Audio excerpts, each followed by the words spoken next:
DevilsAttic.com. Jim Bullitt here, walking around taking a look at some of the greatest haunts in the region. And this haunt, we're going to, the Devil's Attic, it started in J-Town, but it's found its new home right here at 7th and Hill. Yes, it has. Yes, sir, it has. In a scary building. Yes, about 100 years old, so.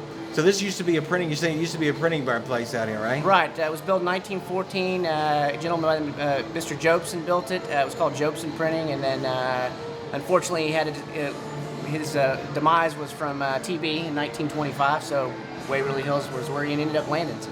Maybe he brought some of his ghost buddies down here because it kind of feels like that. It's heavy. It's kind of got this atmosphere, but that's what you expect from the Devil's Attic because that's where the worst souls are kept, in the Devil's Attic. That's correct. It's where the devil keeps all his evil souls. All the creepy movie characters, the creepy traditional Halloween characters, they're all kept here and unleashed once a year. That is really neat about this place. It kind of melds the old traditional monsters together and legends with the new movie theater scenes. Right.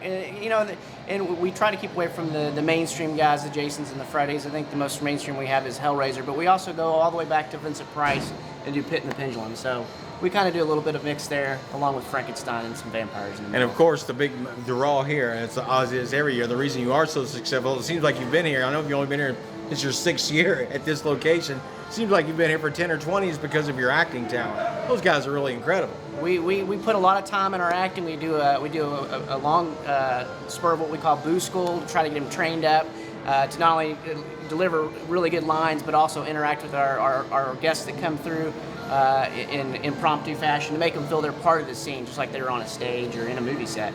Now, speaking of movie set, the lighting in here is really incredible too. You put a lot of thought, I guess, behind. I mean, it looks like a Broadway show in here.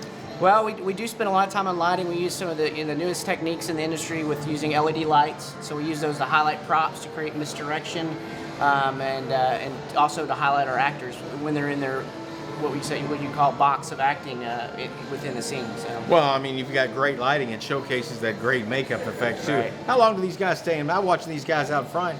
It looks like they got 3 or 4 hours of makeup on their face. Well, a lot of them, they'll come in and we start about 4 hours before we open, and we've got a team of 4 makeup artists in there. They do a hell of a job. A guy on prosthetics. We've got several folks on airbrush, and then on detail work. So they all work together and crank out some really awesome monsters.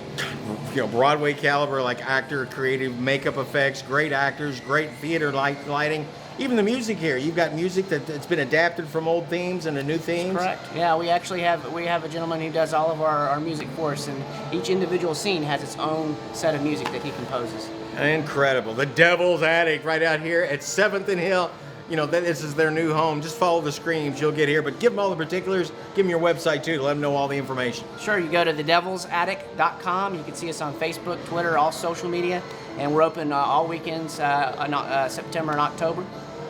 That's thedevilsattic.com. Or you can just visit us at LouisvilleHalloween.com. Follow the link, LouisvilleHalloween.com. Louisville's home for Halloween. Here we go. Ready? All right. Woo!